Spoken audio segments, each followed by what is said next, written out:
istilah di bahasa Indonesia itu sebenarnya sewa ya, sewa secara umum gitu ya, sewa secara umum. Nanti kalau sewa ini sebenarnya dibagi dua ya, ada yang namanya sewa yang sifatnya operating atau operasional dan sewa yang sifatnya financing atau capital. Kalau yang sewa sifatnya operating atau operasional itu sewa yang biasanya tuh paling lama jangkanya 1 tahun gitu ya. Kalaupun diperpanjang ya diperpanjangnya tiap periode 1 tahun itu maksimal gitu ya. Seperti contohnya kalian menyewa kos-kosan gitu, nyewa kos-kosan. Yaitu contoh dari sewa sewa yang operating ya. Operating lease namanya, operating lease. Nah, itu contoh dari sewa operasional tuh yang kalau kalian sewa kos-kosan. Kalau kalian sewa kos-kosan, ketika kalian membayar kepada ibu kos gitu ya, kalian mengeluarkan cash gitu kan, dan mengakui adanya beban sewa gitu ya, beban sewa pada cash. Jadi akan mencatatnya hanya sebagai beban ya, ini sebagai beban. Kalau yang sifatnya operating, nanti ibu kos kalian nih ya hanya mencatatnya sebagai pendapatan sewa ya. Ini dengan diperpanjangnya PJJ ya, semester depan masih PJJ lagi ya. Semoga kuat lahir batin ya kalian ya. Insya Allah Bu. Ya insya Allah. Dan barang-barang di kosan semoga masih aman gitu. Ada yang menawarkan memperpanjang dengan harga yang lebih murah ya kayaknya kos-kosannya ya. Apalagi dengan tidak adanya penerimaan mahasiswa itu di tahun ini. Ya, kembali ke sini ya. Kalau yang contoh yang kalian sewa kos-kosan itu contoh yang sewa operating. Nah, kalau tadi yang satunya lagi yang sifatnya financing atau capital. Itu contohnya kalian meleasing kendaraan bermotor ya. Kalian leasing motor gitu ya. Jadi mau leasing itu bukan beli ya, kalau beli itu kan beli cash ya, beli cash. Itu nanti beda lagi sama yang pembelian cicilan ya, installment sales ya. Secara cicilan dan leasing itu beda ya. Nah, itu beda itu antara cash, leasing sama pembelian secara cicilan. Kalau leasing ya, kalau kalian leasing motor gitu ya, kalau kalian leasing motor itu ketika kalian dalam masa cicilannya ya, pemilik dari motor itu bukanlah kalian ya, bukanlah kalian sebagai konsumennya, tapi masih menjadi milik lesornya ya. Makanya ketika misalkan leasing motor di tengah periode sudah jalan misalkan 1 tahun, kemudian nggak mampu bayar cicilan leasingnya, nah, maka dengan mudah nih perusahaan leasingnya akan menarik motor yang tadi kalian leasing gitu. Nah, karena kepemilikannya tidak akan belum berpindah ya sebelum masa leasingnya itu selesai. Nah, itu mungkin kelemahan leasing dari sisi si lesi atau penyewanya ya. Jadi itu tidak serta-merta menjadi milik kita gitu ketika masih dalam masa leasingnya gitu. Nah, nanti yang akan kita bahas ini pencatatan leasing dari sisi lesi. Lesi itu yang menyewa ya, yang menyewa itu namanya lesi. Kemudian kalau yang menyewakan namanya lesor ya, lesi dan lesor. Untuk hari ini kita akan coba selesaikan untuk yang pencatatan oleh lesi ya. Nanti kita singgung sebentar ya mengenai keuntungan dari leasing itu seperti apa sih dibandingkan kalau pembelian secara cash gitu ya. Kemudian ini pencatatan dari sisi lesi ya, terutama untuk yang finance lease ya. Ya, nanti fokus utamanya kita adalah ke yang leasing yang sifatnya financing atau capital ya. Untuk minggu depan, nah kalau yang pencatatan lesor kita bahas minggu depan ya. Sama ada sedikit special issue terkait leasing ini ya. Nanti akan ada yang namanya sell lease back. Sell lease back itu berarti misalkan si A dia menjual tuh sell ya, sell kan menjual. Kemudian dia akan leasing atau menyewa kembali barang yang tadi sudah dia jual. Jadi dia menjual sell kemudian lease back. Nah, kenapa dijual gitu? Kenapa dijual toh akhirnya asetnya itu digunakan kembali gitu ya? Tujuannya apa sih? Nah, itu yang akan kita bahas di sisi nanti ya di appendix ya, bagian appendix itu untuk yang sell lease back. Nah, leasing ini apa sih sebenarnya? Leasing atau sewa ya, kalau di PSA kan namanya akuntansinya itu apa standarnya namanya sewa ya. Standar akuntansinya sewa. Sewa itu adalah perjanjian kontraktual ya, perjanjian kontraktual antara lesor yang menyewakan dan lesi yang menyewa, di mana nanti dengan adanya perjanjian kontraktual ini ya, si lesi atau si penyewa itu memiliki hak untuk menggunakan ya, properti atau aset yang dimiliki oleh lesor. Jadi si lesor akan menyewakan aset atau properti, dengan adanya kontrak lease ini si lesi dia punya hak untuk menggunakannya, right of use dalam jangka waktu tertentu. Nah, itulah leasing. Leasing ini biasanya dipilih karena dianggap lebih efisien ya daripada membeli. Kalau membeli kan langsung butuh cash dalam jumlah besar. Kalau leasing kan tidak ya, dia hanya pembayarannya itu secara bertahap gitu ya. Nah, leasing ini dia banyak nih ya di perusahaan airline ya. Airline itu banyak yang dia itu tidak memiliki pesawat ya. Jadi dia nggak beli itu pesawat, tapi dia leasing, dia sewa. Ya, jadi untuk yang alat-alat berat gitu, kemudian kendaraan-kendaraan gede gitu ya, truk, kemudian pesawat itu biasanya malah dengan leasing ya pembiayaannya ya, bukan dengan cara membeli. Kemudian untuk alat-alat konstruksi, ya, ini kan relatif harganya mahal. Jadi dianggap lebih efisien kalau dengan cara menyewa.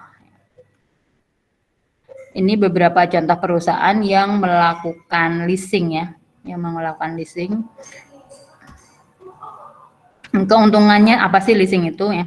Dari sisi lesi ya, dari sisi penyewa ya, leasing itu ya, dia adalah pembiayaan yang seluruhnya itu ya, pembiayaannya itu relatif bunganya tetap ya, pembiayaan yang sifatnya bunganya tetap. Beda kalau misalkan pinjam uang ke bank. Nah, kalau pinjam uang ke bank itu biasanya kan bunganya itu ya floating gitu ya, bunganya float ya, bukan yang fixed rate gitu. Biasanya fix itu hanya untuk 2 tahun, selanjutnya float gitu ya kalau minjam uang ke bank. Nah, kalau peminjaman leasing ini ya, pembiayaan dengan leasing ini tingkat bunganya relatif tetap ya, fixed rate.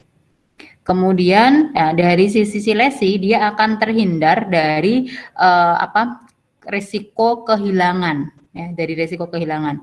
Misalkan dia menyewa barang, nah kalau barangnya itu misalkan kecurian gitu ya, maka risiko dari kehilangan itu adalah si lesor ya, yang menanggung itu si lesor. Karena si lesi itu kan itu bukan barangku gitu kan, itu masih punyanya si lesor. Jadi yang menanggung risiko kehilangan adalah si lesor. Kemudian fleksibel di sini maksudnya misalkan menyewa peralatan, kemudian peralatannya itu ada yang rusak gitu ya, ada yang rusak atau tidak berfungsi, maka si lesi ini bisa nuker dengan yang baru gitu ya, nuker yang baru. Ini aku mau nuker yang ini nggak bisa dipakai atau yang ini komponennya rusak, maka aku mau tuker yang baru, nah itu boleh. Ya, itu keuntungan leasing dari sisi si lesi. Kemudian tadi terkait karena fixed rate ya, karena fixed rate itu otomatis secara biaya untuk pendanaan itu relatif lebih kecil ya, jadi less costly financing ya, karena sifatnya fixed rate tadi ya. Kalau float kan bisa jadi bunganya itu ya naik gitu ya, kalau yang float itu bunganya naik, bisa jadi saat ini turun kemudian naik lagi gitu ya. Kalau yang fixed rate ya, ini bisa diberikan diasumsikan bahwa dia less costly financing. Ini dari sisi si lesi. Nah, kemudian kalau dari sisi si lesor seperti apa? Lesor di sini secara umum biasanya itu ya lembaga keuangan atau bank gitu, lembaga keuangan atau bank. Misalkan kalian itu melakukan leasing kendaraan bermotor ya. Kalian ke dealernya Honda atau dealernya Yamaha. Nah, perusahaan leasingnya itu ya, bukan si dealernya itu ya, tapi biasanya kalian pakai pembiayaan gitu ya, Adira Finance. Nah, Adira Finance itulah si lesornya. Ya, jadi yang lembaga keuangannya itu si lesornya. Kalau yang Adira yang dealer Honda, dealer Yamaha itu adalah penjualnya. Nah, kalian akan bayar cicilannya kemana gitu? Bayar cicilannya kan ke Adira ya. Nah, jadi ke lesornya. Jadi lesornya itu adalah yang lembaga keuangannya, itu lesornya.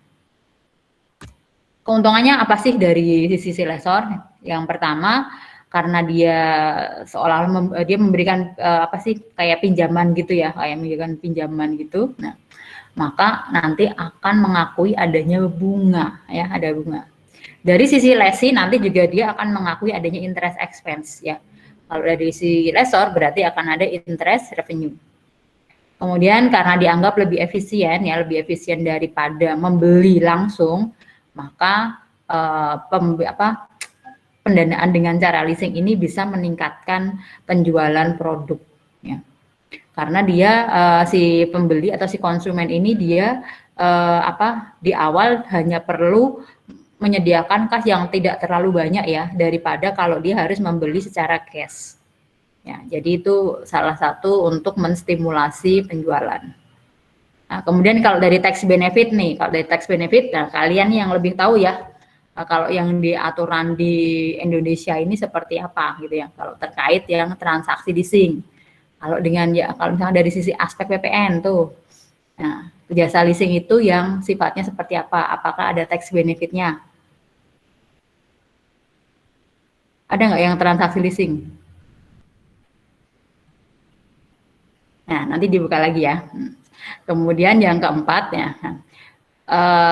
tidak semua leasing ya, tidak semua leasing itu di akhir masa lease ya, tidak semua leasing di akhir masa lease asetnya itu akan menjadi miliknya si lessor, akan menjadi miliknya si lesi.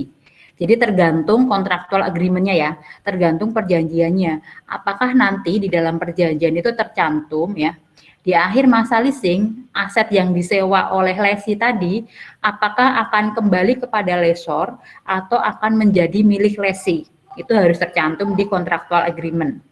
Nah, misalkan di akhir masa leasing, aset yang tadi disewa oleh lesi itu harus dikembalikan kepada lessor. Ya. Kalau harus dikembalikan kepada lessor, berarti kan lessor akan menerima residual value ya.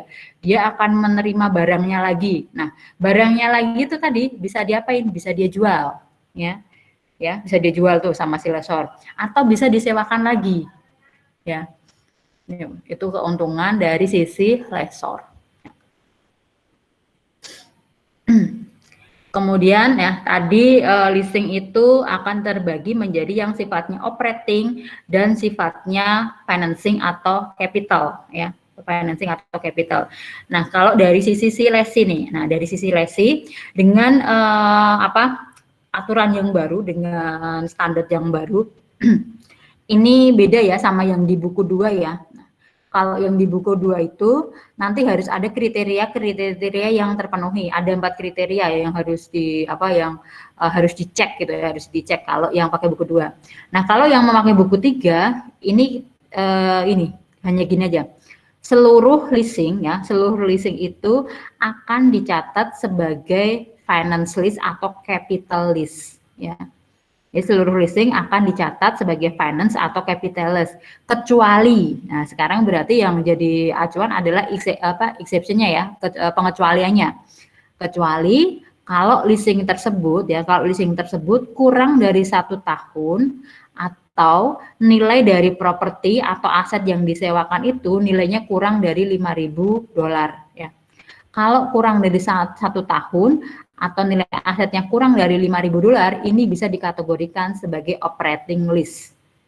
Nah, kalau sudah di atas $5.000 atau di atas 1 tahun, nah itu bisa dikategorikan menjadi capital lease atau finance lease. Karena nanti pencatatannya berbeda ya. Kalau yang operating lease ya dari sisi lesi ini, dari sisi penyewa, kita hanya akan mencatat rent expense pada cash gitu tiap periode ya pada saat bayar sewa. Atau kalau pembayarannya di muka berarti kita hanya catat prepaid expense pada cash ya, prepaid rent pada cash. Nah, hanya seperti itu di tiap periode. Nah, nanti kalau dia bentuknya capital atau finance lease ya, kita akan mengakui penerimaan dari aset tersebut ya. Kita akan mencatat adanya rate of use asetnya ya, rate of use asetnya ini akan kita catat. Kemudian kita akan mengakui adanya lease obligation atau lease liability. Ya, jadi kalau menggunakan yang capital lease atau finance lease, nanti jurnal saat kontraknya itu kita akan mencatat ya, saat menerima aset yang kita sewa itu kita akan mencatat di sisi debitnya adalah rate of use asset ya. right of use asset, kreditnya adalah lease liability. Nah, itu kalau yang finance atau capitalist. Beda kan dengan yang sifatnya operating tadi. Nah, itu bedanya. Dan fokus kita adalah yang finance atau capitalist. Nah, kalau dikategorikan, jadi seluruh leasing itu kategorinya finance atau capital, asalkan ya dia lebih dari 1 tahun atau nilai propertinya lebih dari $5.000. Kalau dari itu dari sisi si lesi ya. Nanti kalau dari sisi lessor beda lagi ya. Kalau dari sisi lessor kita akan melihat 4 kriteria nanti ya ketika membahas dari sisi lessor. Nah, kemudian dari sisi lesi tadi kan ada ketika pas tanggal kontrak ya, ketika pas tanggal kontrak kita mencatat adanya lease liability ya, lease liability. Atau dulu itu namanya apa sih? Lease obligation ya, lease obligation atau lease liability. Nah, karena adanya lease liability, sedangkan untuk ya capital atau finance itu biasanya jangka panjang ya. Misalkan masa sewanya itu 5 tahun atau 4 tahun. Nah, itu kan karena jangka panjang. Nah, lease liability itu pasti akan ada bunga ya, ada bunga. Nah, jadi nanti dari sisi lesi akan mengakui adanya interest expense ya. Interest expense dari nilai lease liability tersebut ya, menggunakan tingkat bunga efektif. Kemudian tadi waktu saat kontrak ya, kita akan menerima yang namanya right of use asset. Karena kita menerima aset ya, kita akan melakukan depresiasi nanti di tiap akhir tahun ya. Kita akan melakukan depresiasi atas right of use asset tersebut. Nah, itu ya. Jadi kalau saat penerimaan nih, kalau yang capitalist kita akan jurnal right of use asset, kreditnya adalah lease liability. Kemudian nanti di tiap akhir periode kita akan mengakui adanya interest expense dan juga mencatatkan adanya depreciation expense ya untuk aset yang kita gunakan tersebut. Nah, selanjutnya nanti ada istilah lagi yang namanya lease term. Lease term itu adalah jangka waktu lease ya, masa lease-nya. Lease term atau masa lease ya. Masa lease ini ya, masa leasing ini sifatnya tetap ya, sifatnya tetap dan tidak bisa dibatalkan ya, tetap tidak bisa dibatalkan. Tapi bisa jadi ya, bisa jadi akan ada yang namanya bargain renewal option. Nah, bargain renewal option ini adalah opsi yang diberikan oleh lessor kepada lesi ya, dari lessor kepada lesi untuk itu ya, untuk memperpanjang masa leasingnya, untuk memperpanjang masa leasingnya. Misalkan 5 tahun tuh, di kontrak awalnya 5 tahun. Lalu bisa nih si lessor menawarkan nih mau diperpanjang nggak, diperpanjang lagi 5 tahun lagi. Nah, itu berarti ada bargain renewal option. Nah, bargain renewal option ini ya, biasanya akan diambil ya, tawaran ini akan diambil oleh lesi jika jika harga sewa periodenya itu harga sewa per periode untuk yang masa sewa berikutnya, untuk masa sewa yang baru itu jauh lebih kecil atau lebih rendah daripada harga sewa di periode pertama. Jadi misalkan untuk 5 tahun pertama nih ya, untuk 5 tahun pertama itu harga sewa per tahunnya misalkan 1 juta. Nah, kemudian ditawarkan ada bargain renewal option tuh. Di 5 tahun berikutnya ini saya tawarkan tiap periodenya cuma 500.000. Nah, berarti pasti kita akan mengambil ya, kita akan mengambil tuh harga dari bargain renewal option. Nah, kalau kalian kos-kosan gitu ya, biasanya tuh harusnya penghuni lama dapat diskon gitu ya. Penghuni lama nih mau ada renewal option gitu ya. Nih minta diskon dong Bu atau dikurangin gitu. Ada juga dinaikin ya biasanya ya. Nah, iya Bu. Enggak ada yang mau terus pindah kos ya. Nah, itu jadi bargain renewal option itu biasanya diambil oleh si lesi jika itu tadi ya harga sewa yang ditawarkan itu jauh lebih rendah daripada yang harga sewa sebelumnya. Nah, kalau sama aja atau naik ya mending pindah gitu ya. Nyari aja yang lain gitu. Itu lease term ya. Contohnya di sini misalkan nih Carrefour menyewa komputer ya, menyewa PC dari Lenovo di contractual agreement-nya itu masa leasingnya adalah 2 tahun. dengan biaya sewa per bulannya adalah $100 per komputer, ya, $100 per bulan per komputer. Kemudian ya si Carrefour ini ditawarkan oleh Lenovo ya untuk memperpanjang masa leasingnya untuk 2 tahun berikutnya ya, another 2 years. Jadi 2 tahun berikutnya setelah yang 2 tahun ini selesai, dengan harga sewanya menjadi $10 per bulan per komputer. Tuh naiknya turunnya drastis ya, turunnya drastis banget nih. Nah, biasanya nih karena harga sewanya jadi turun, diambillah sama si Carrefour. Ya, jadi kalau bargain renewal option-nya itu ya dengan asumsi harga sewanya itu jauh lebih rendah, maka asumsinya pasti akan di-exercise atau akan diambil ya untuk renewal option-nya. Sehingga kalau renewal option-nya ini diambil atau di-exercise oleh Carrefour, maka masa lease-nya akan menjadi berapa? 2 tahun ditambah 2 tahun, ya akan jadi 4 tahun. Ya. Jadi bargain renewal option asumsinya akan diambil atau di-exercise jika harga sewa di periode atau di penawaran berikutnya itu lebih rendah daripada yang sebelumnya. Kalau ternyata sama atau lebih tinggi, maka bargain renewal option asumsinya tidak diambil. Ya. Jadi kalau ini yang subsequently leasingnya ini misalkan jadi 110 ya, jadi $110. Nah ini berarti bargain renewal optionnya nggak diambil, maka masa lease-nya hanya yang 2 tahun pertama saja. Nah, itu terkait masa lease ya. Nanti bedakan antara masa lease ya, masa lease dengan economic life ya. Economic life dari aset yang kita sewa. Bisa jadi berbeda ya, bisa jadi berbeda. Nah, bisa jadi berbeda. Nah, nanti kalau itu akan mempengaruhi ketika kita menjurnal atau melakukan penyusutan ya. Kemudian istilah-istilah lain ya untuk menghitung lease liability tadi ya, untuk menghitung lease liability atau lease payment-nya. Ya. Lease payment-nya ini normalnya atau secara umum itu biasanya pembayarannya itu relatif tetap ya, relatif tetap per periode. Misalnya tadi per periodenya misalkan $100, nah itu relatif tetap. Kemudian variabel-variabel apa saja yang perlu diperhatikan ya. Variabel yang perlu diperhatikan adalah itu ya, nanti tingkat bunga yang digunakan ya, tingkat bunga yang digunakan. Kemudian dilihat apakah ada nilai sisa dari aset yang disewa itu dijamin atau enggak ya. Jadi jaminan atas residual value ya, atau residual value yang dijamin.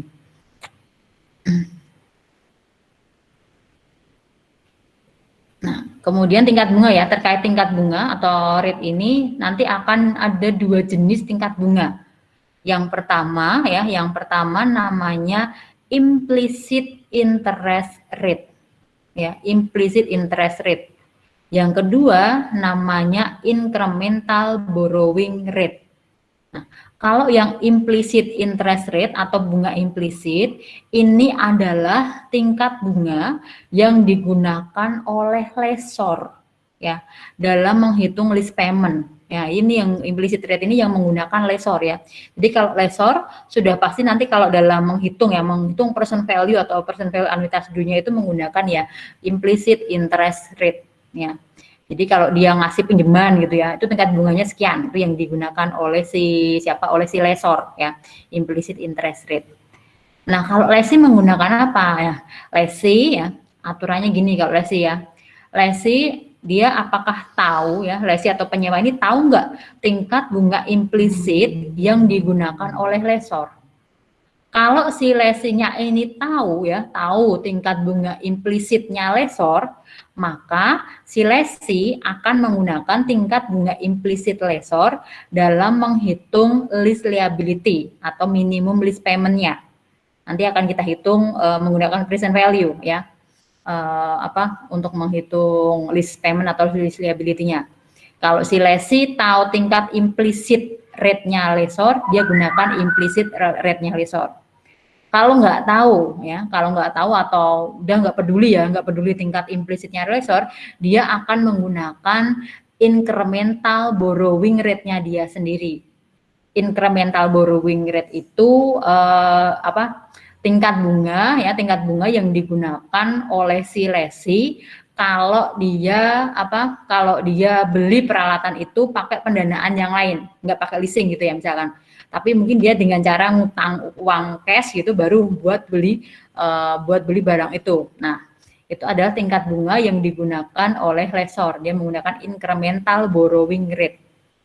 Ya, jadi kalau si lessee nggak tahu implicit rate-nya lessor, dia menggunakan incremental borrowing rate. Apakah implisit dan incremental bisa berbeda? Bisa. Ya, bisa beda.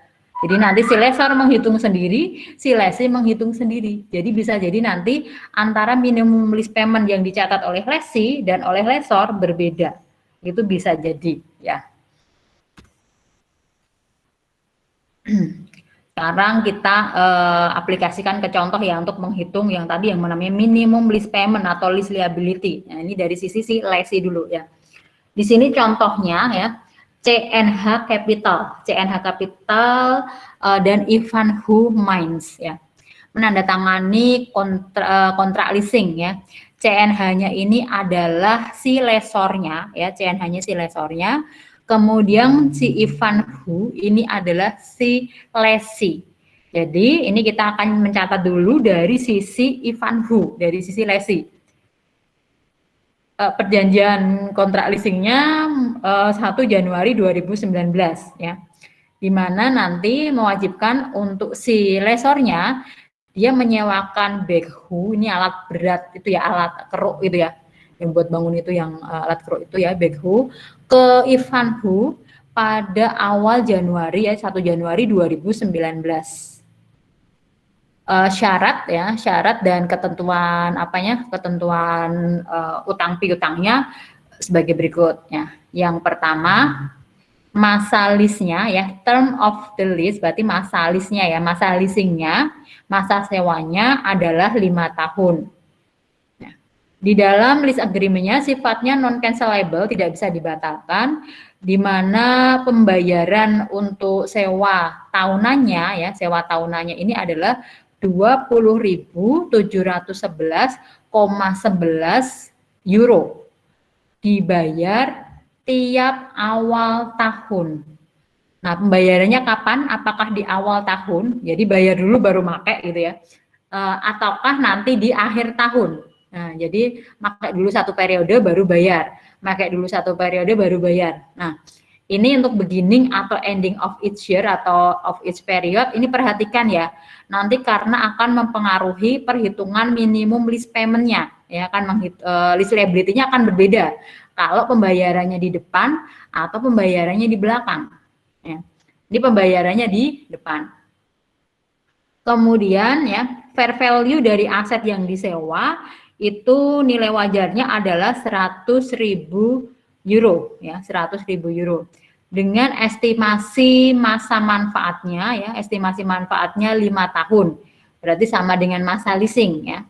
Dan residual value, ada residual value, ada nilai sisa yang dijamin, itu nilai sisanya itu dijamin sebesar 5.000 ya. Ini yang menjamin siapa? Yang menjamin adalah lessee, bahwa residual value-nya itu di akhir periode sewa, di akhir periode leasingnya itu adalah 5.000 euro. Nah, keterangan tambahannya di sini ya, si Ivanhoe atau si lessee, dia mengekspektasikan ya bahwa expected value, nilai yang diharapkan ya, nilai residual value yang diharapkan itu akan lebih tinggi. Jadi dia menjamin 5.000 gitu ya, di akhir masa itu dijamin 5.000. Tapi harapannya itu lebih tinggi daripada 5.000. Kalau harapannya lebih tinggi daripada 5.000, berarti nanti di akhir masa leasing ya, di akhir masa leasing tidak akan ada pembayaran kepada lessor akibat penurunan nilai residual value. Tadi yang dijamin kan 5.000 ya, yang dijamin 5.000, ekspektasinya lebih tinggi. Ya, berarti kan nggak turun ekspektasinya ya, sehingga tidak ada pembayaran dari lessee kepada lessor atas penurunan nilai residual value. Ya. Ini nanti berpengaruh terhadap perhitungan minimum lease payment. Ya.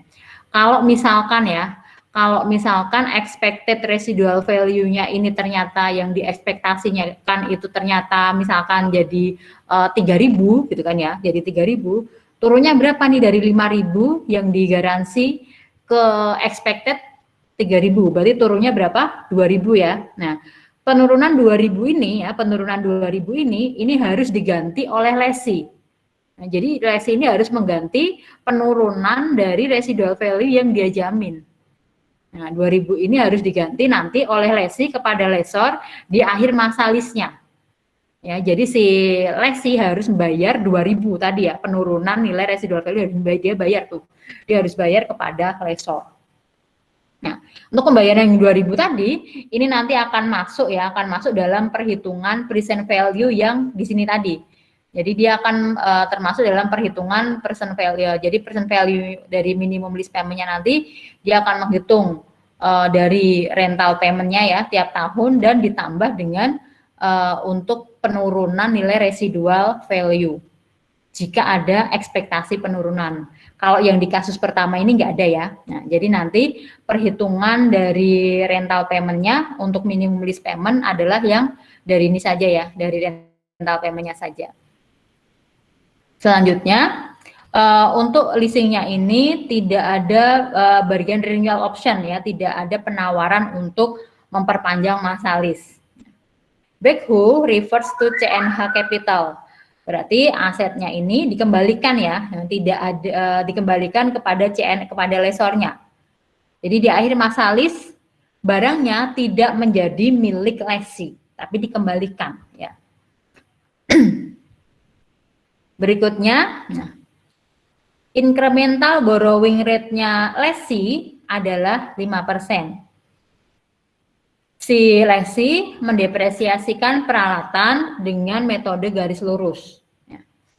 Si CNH atau si lesor ini untuk incremental ya. Tadi kan lesor pakainya apa? Implicit rate ya.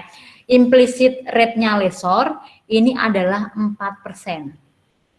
Nah, ini kata kuncinya nih. Ivanhoe is aware of this rate. Artinya si lesinya ini tahu tingkat bunga implisit yang dipakai oleh lesor. Kalau si lesinya tahu tingkat bunga implisitnya lesor, jadi nanti si lesi akan menggunakan tingkat bunga implisit yang 4% ini ya dalam menghitung present value dari rental payment-nya. Jadi gunakannya 4%, bukan yang 5%. Ya, karena dia aware terhadap implicit rate-nya si lesor. Nah, kita hitung sekarang ya. Kita akan menghitung berapa sih minimum lease payment yang akan dicatat oleh si lesi ya. Tadi karena tidak ada penurunan ekspektasi residual value, jadi untuk perhitungan present value dari utangnya itu hanya dari pembayaran tiap periodenya ya, rental payment-nya saja. Nah, yang kita gunakan nih, ini perhitungannya dari mana gitu ya. Ini pembayaran tiap periodenya ya, 20.711,11. Ini akan kita hitung menggunakan yang rumus present value anuitas due.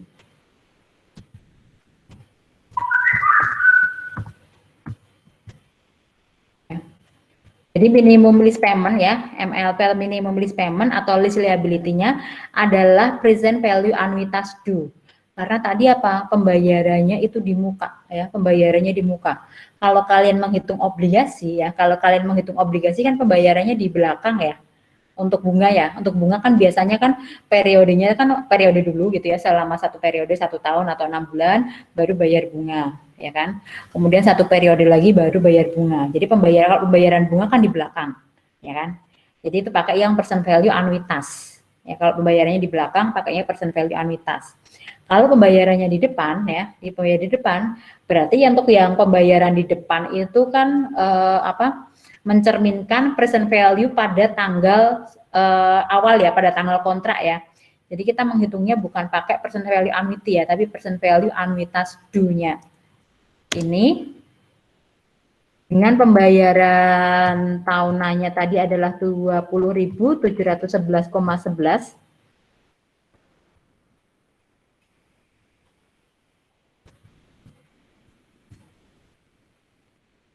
Nah, tingkat bunga yang digunakan tadi adalah tingkat bunga implisitnya lesor ya, karena dia tahu. Jadi 4%, dikalikan 4% ya.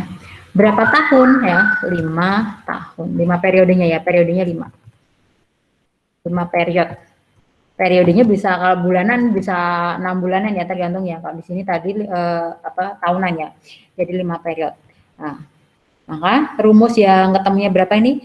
4,62990 ini adalah dari tabel yang present value annuitas due. Bukan present value annuity ya, present value annuitas due. Ya. Ini akan menghasilkan tadi berarti 20.711,11. Ini bisa kalian cek ya di tabel bunga ya. Di tabel kalau yang di buku ISO di tabel 6.5 ya. Tabel 6.5 di chapter 6. 4,6299. 4,6299. Nah, ini kalau yang menggunakan rumus anuitas due. Tapi ya, kita juga bisa nih menggunakan rumus present value anuitas. Ya. Nanti bisa kalian cek angkanya ya. Kalau menggunakan present value anuitas, maka kita akan tambahkan di sini dulu ya pembayaran pertama.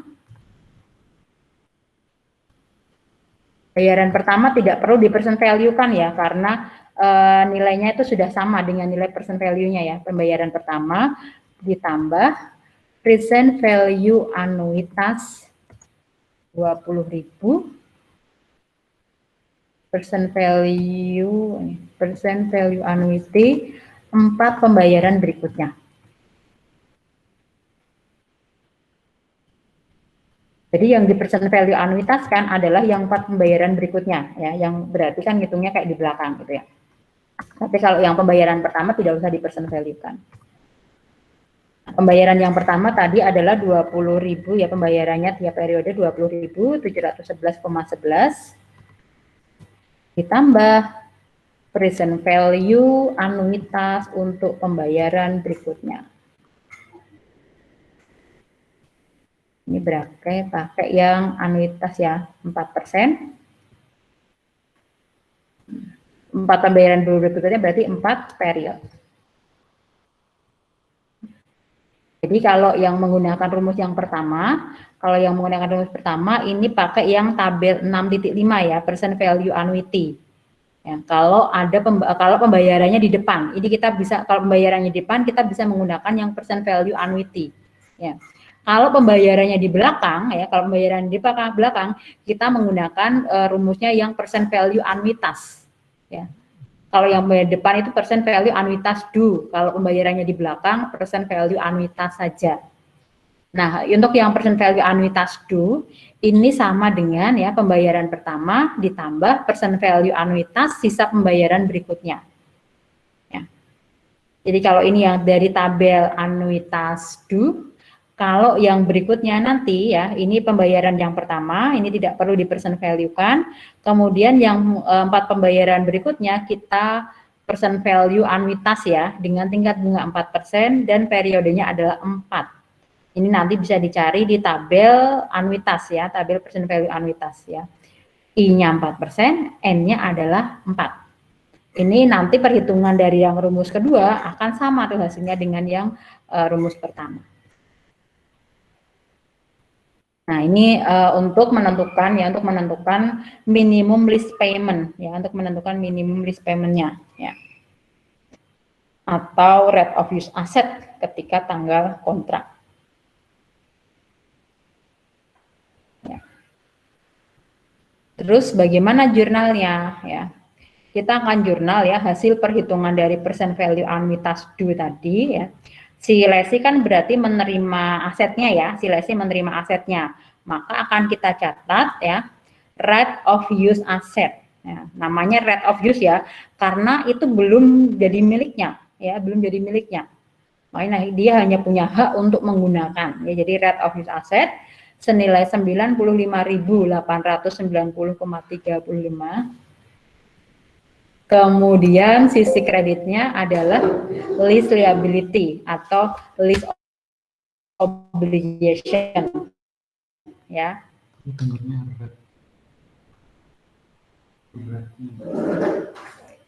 Nah, tadi pembayarannya di muka ya, pembayarannya di muka. Ini tadi untuk mencatat apa kewajiban leasingnya ya, lease liability-nya. Kemudian tadi ada pembayaran di muka ya, pembayaran pertama ya. Untuk pembayaran yang pertama kita akan mencatat ya, berarti si leasingnya mengeluarkan kas ya untuk pembayaran yang pertama. Itu akan mengurangi dari nilai lease liability-nya. Ya, jadi debitnya kita debit ya lease liability-nya ya, kewajiban leasingnya. Kreditnya kita mengeluarkan kas untuk pembayaran sewa yang pertama. Nah, selanjutnya kita akan menyusun yang namanya tabel amortisasi. Ya, jadi ketemu lagi nih tabel amortisasi. Isinya apa saja? Yang pertama adalah di kolom pertama ini adalah tanggal pembayaran sewanya. Kemudian untuk harga sewa tahunannya ya, harga sewa per periodenya ya di sini ya, annual lease payment-nya. Kemudian untuk bunganya ya, untuk mencatat interest expense ya, untuk mencatat interest expense di tiap akhir periode nanti. Kemudian pengurangan atas nilai lease liability, dan kolom paling kanan adalah kolom lease liability. Nanti dikurangi ya. Ini akan menyesuaikan dengan yang di kolom sebelahnya ya, untuk pengurangan lease liability. Pertama, untuk tanggal transaksi ya, tanggal kontraknya di tanggal 1 Januari 2019. Tadi kita menghitung nilai minimum lease payment dari lease liability-nya adalah 95.890,35. Ini masukkan ke sini ya. Masukkan di sel lease liability. Ya, pertama nih, ketika tanggal kontrak. Selanjutnya yang di baris kedua ini adalah untuk pembayaran yang pertama. Ya, tadi pembayaran yang pertama kan sama dengan tanggal kontraknya ya, sama dengan tanggal kontrak di awal nih. Di tanggalnya sama di 1 Januari 2019. Nilai dari nilai harga sewanya adalah 20.711,11. Untuk interestnya belum ada ya, karena dia kan masih 0 hari tuh. Ya, sedangkan bunga itu kan pengalinya adalah jangka waktu ya. Di sini kan masih 0 hari, sehingga bunganya masih 0 ya, 0 euro di sini. Kemudian untuk pengurangan atau reduksi atas lease liability-nya ini adalah selisih ya. Ini adalah selisih antara annual lease payment dengan interest. Ini interestnya masih 0, berarti pengurangan atas lease liability-nya sama dengan annual lease payment yang pertama, yaitu 20.711,11. Ya. Sehingga saldo lease liability ya di tanggal 1 Januari 2019 ya, setelah pembayaran sewa yang pertama, itu saldonya adalah 75.179,24. Selanjutnya untuk pembayaran sewa yang kedua ya. Pembayaran sewa yang kedua di tanggal 1 Januari 2020 ya, 1 Januari 2020. Annual lease payment-nya 20.711,11. Kemudian untuk interest expense-nya ya, ini untuk interest-nya bunganya ini kita peroleh dari 4% dikalikan dengan saldo lease liability sebelumnya. Jadi 4% dikalikan dengan 75.179,24. Ini menghasilkan 3.007,17. Nah, kemudian untuk yang di kolom reduction ya, pengurangan atas lease liability-nya di sini adalah selisih antara 20.711,11 dikurangi dengan 3.007,17. Nah, ini adalah pengurangan atas lease liability. Sehingga saldo lease liability di tanggal 1 Januari 2020 adalah 57.475,30. Ini dari 75.179,24 dikurangi 17.703,94. Begitu seterusnya sampai ini yang pembayaran yang terakhir ya. Pembayaran terakhir di awal tahun kelima di 1 Januari tahun 23. Ini untuk pembayaran tahunannya ya, ini kan fix sama ya, 20.711,11. Untuk yang interestnya ini 4% dikalikan dengan saldo lease liability sebelumnya. Untuk yang reduction-nya ya, pengurangan antara selisih antara annual lease payment dengan interest. Atau bisa langsung disesuaikan dengan memindahin ke sini aja nih, dari lease liability-nya ini kan harus berkurang. Sehingga saldo lease liability-nya akan 0. Ya. Nah, setelah menyusun tabel amortisasi, di tahun 2019 kita akan menjurnal untuk pengakuan interest expense ya. Walaupun nanti ini kan annual lease payment-nya dibayarnya tanggal 1 Januari 2020 ya. Tapi untuk bunganya, untuk yang 3.007,17 ini harus kita akui di tanggal 31 Desember 2019 ya. Di tanggal pelaporan keuangannya ya, di 31 Desember 2019 ya. Dan untuk mencatat depresiasi. Nah, itu yang akan kita catat di tanggal tiap tanggal 31 Desember ya, mencatat bunga dan mencatat depresiasi. Pertama untuk mencatat bunga yang terutang ya, untuk mencatat bunga yang terutang. Nanti baru akan dibayar di tanggal 1 Januari 2020. Kita akan mengakui interest expense ya 3.007,17. Kemudian di sisi kreditnya kita catat sebagai lease liability ya. Kewajiban leasingnya ya, di sini akan menambah kewajiban leasingnya.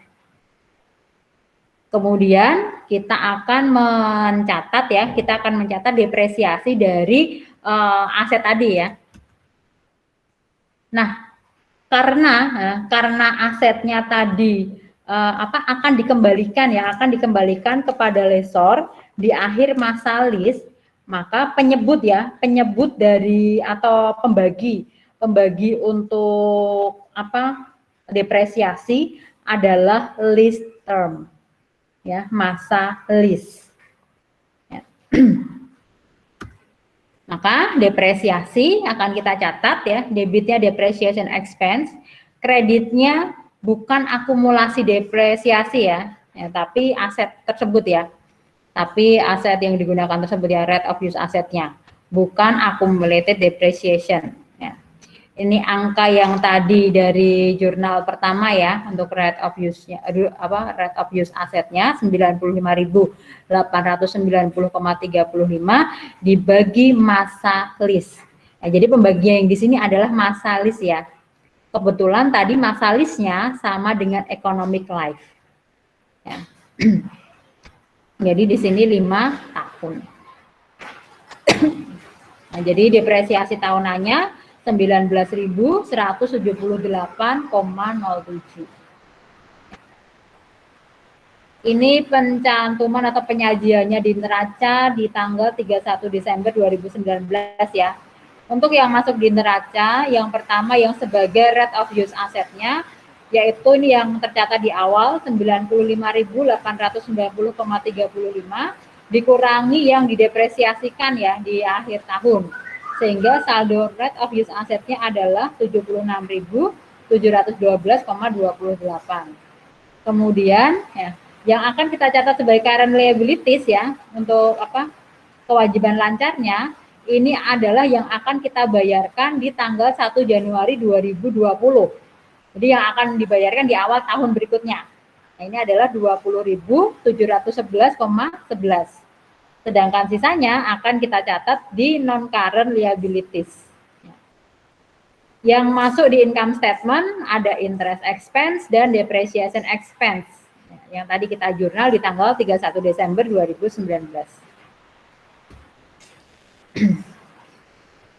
Kemudian pembayaran yang kedua ya, di awal tahun berikutnya ya, di tanggal 1 Januari 2020. Berarti si lessee akan membayar lease liability-nya ya, akan kita bayar senilai 20.711,11, kreditnya kas 20.711,11. Nanti di akhir tahun ya, di akhir tahun di 31 Desember berarti nanti akan kita jurnal interest expense 2.299,01, kreditnya adalah lease liability ya. Dan juga untuk depresiasi dari rate of use asetnya tadi. Itu yang akan dijurnal di akhir tahun 2020. Nah, misalkan di penghujung masa leasing ya, di akhir masa lease ya, di akhir masa leasingnya, si lesi ini memutuskan untuk membeli ya, si lesi memutuskan untuk membeli peralatan yang tadi disewa dari si lesor dengan harga belinya 5.000. Berarti nanti si lesi dia tinggal mencatat adanya equipment 5.000, kemudian kreditnya cash 5.000.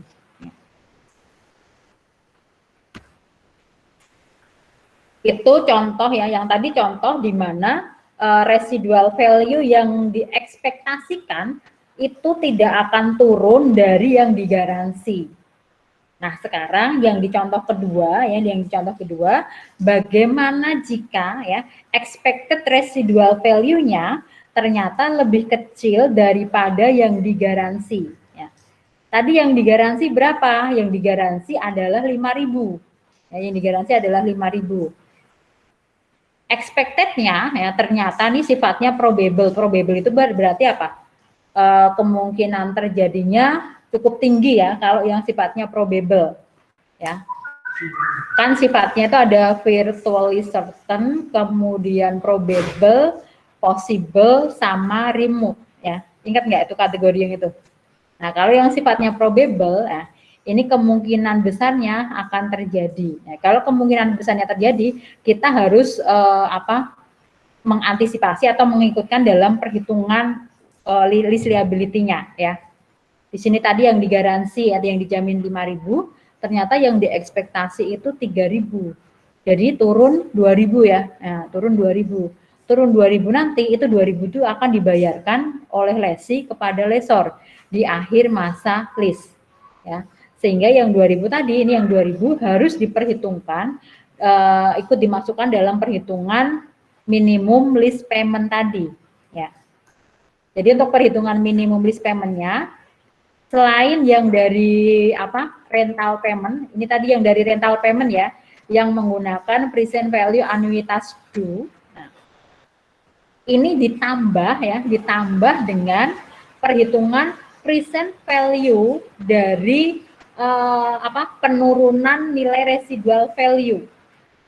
Tadi penurunannya berapa? Yang harus diganti 2.000. Nah, 2.000 ini kan akan diganti di akhir tahun kelima ya. Yang 2.000 ini akan diganti di akhir tahun kelima atau di akhir masa lease. Nah, angka yang 2.000, nilai 2.000 di akhir tahun kelima itu akan kita present value kan ke tanggal 1 Januari 2019. Jadi yang nanti yang penambahan 2.000 ini akan kita kalikan dengan faktor present value saja ya. Kalau ini berarti yang di tabel kedua ya, tabel present value saja, bukan present value annuity ya, karena dia hanya sekali ya, tidak berulang ya. Jadi kalau yang ini tabel present value saja untuk pembayaran yang 2.000 ya, dengan I-nya dengan tingkat bunganya adalah 4% dan N-nya adalah 5 ya. Jadi kita akan mempresent value-kan di mana nilai 2.000 ini nilai di 5 tahun yang akan datang gitu ya.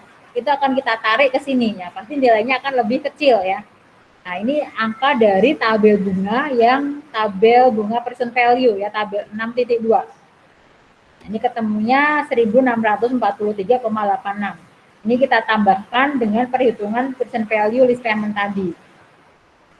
Sehingga totalnya adalah 97.534,21. Ini yang nanti akan kita jurnal sebagai list liability ya, 97.534,21. Jurnalnya sama ya, rate of use asset pada list liability, cuma angkanya yang beda karena ada penambahan present value dari residual value tadi ya, 97.534,21. Pembayaran yang pertamanya sama, list liability pada cash senilai 20.711,11. Ini tabel amortisasinya ya. Tabel amortisasinya caranya sama ya. Caranya sama, untuk memperoleh interest kita kalikan tingkat bunga dengan saldo list liability sebelumnya. Nanti di akhir masa leasing ya, Di akhir masa leasing ketika asetnya dikembalikan kepada lessor di tanggal 1 Januari 2024, ini ada tambahan untuk pembayaran yang 2000 tadi ya. Jadi yang penurunan residual value ini akan dibayarkan oleh lessee kepada lessor senilai 2000 ya. Kita juga akan mencatat adanya interest expense ya. Ini pengurangan dari lease liability-nya. Sehingga nanti di akhir masa leasingnya itu saldonya akan 0. Ini perbedaan jurnalnya. Yang di sisi kiri ini jika ada penurunan atau ada perbedaan atas nilai residual value yang dijamin dengan yang diekspektasi ya. Kalau yang diekspektasi turun ya berarti nanti di akhir masa lease ada pembayaran dari lessee kepada lessor ya. Ada expected payment ya. Jadi ada nilai yang diekspektasikan akan dibayarkan kepada lessor. Kalau yang di sisi kanan ini yang ekspektasi residual value-nya tadi lebih besar daripada nilai residual value yang dijamin. Makanya tidak ada payment yang tidak ada ekspektasi atas pembayaran penurunan residual value. Jurnalnya sama, cuma angka-angkanya menyesuaikan dari yang tabel amortisasi tadi ya. Nah, bedanya hanya yang di terakhir ya, di tahun terakhir ya. Di akhir tahun kelima, kalau yang ada expected payment yang 2000, berarti ada pembayaran cash ya. Debitnya lease liability, ada pembayaran cash senilai 2000 untuk penurunan nilai residual value.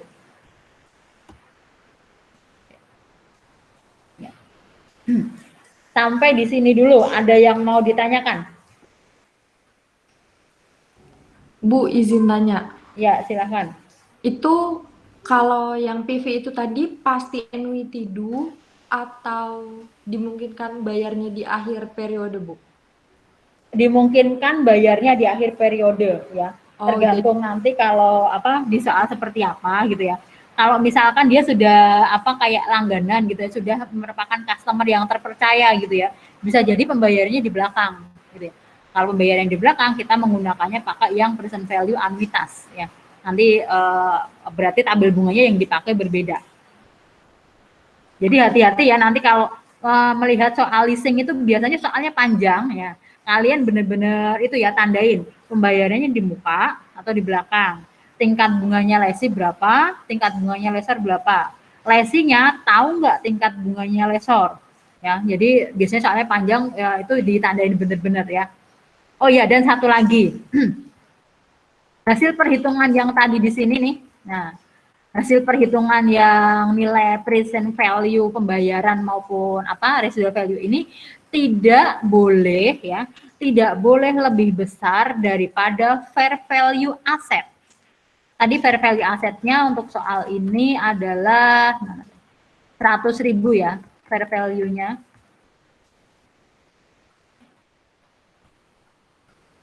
Ini, nah nilai fair value asetnya yang di soal ini tadi adalah 100.000.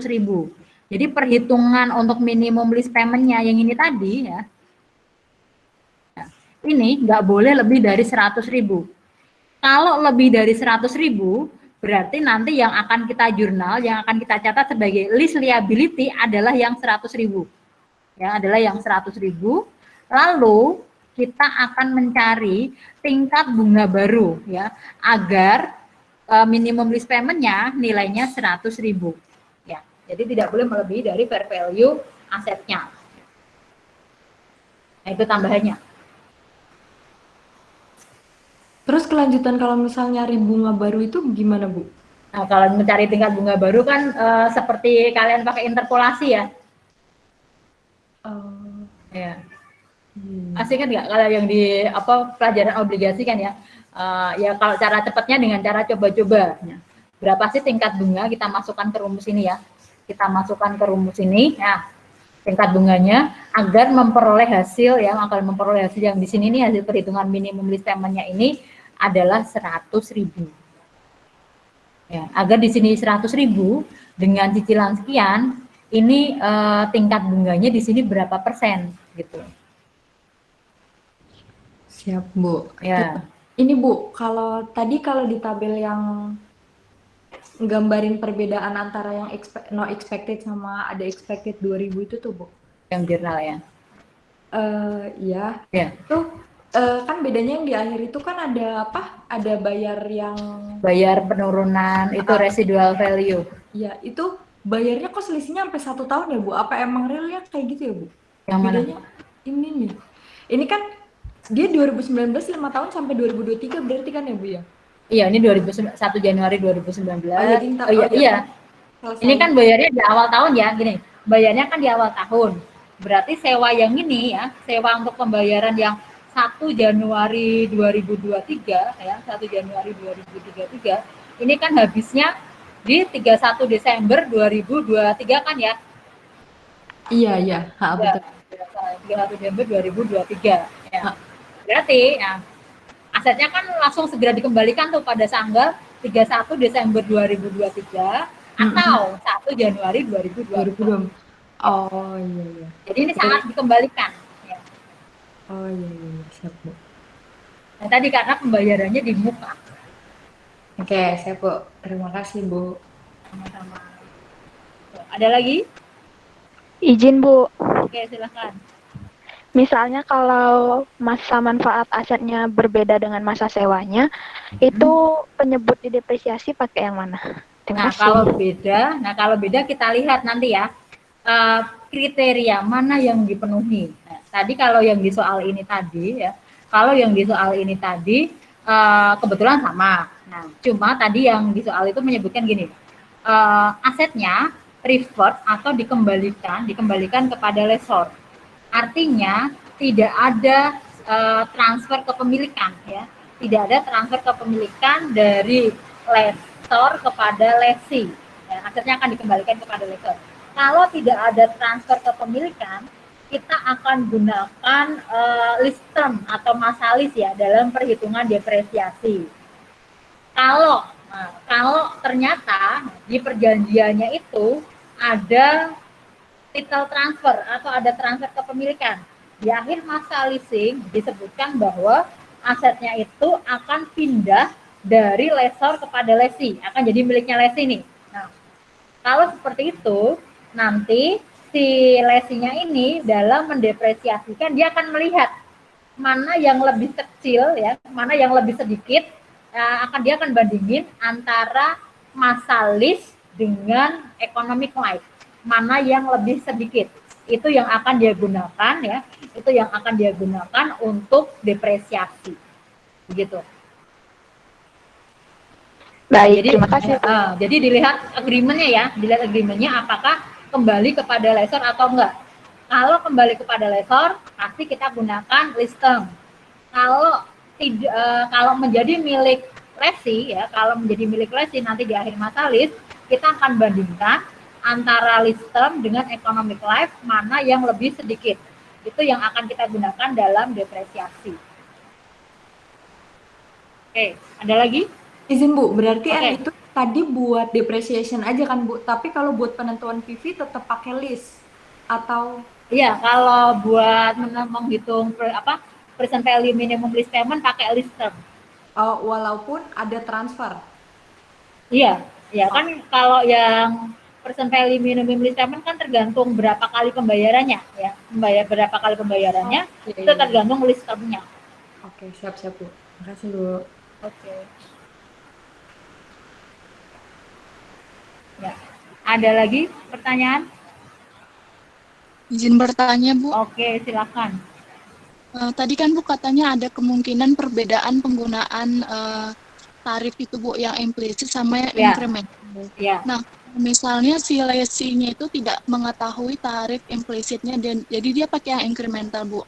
Nah, terjadi perubahan bunga yang diakui kan, Bu. Nah, itu nanti dampaknya dan terkait ke pencatatannya itu gimana, Bu? Ya. Kalau misalkan si lessee pakai incremental, si lessor pakai implisit, dan misalkan dua-duanya bunganya beda ya, beda.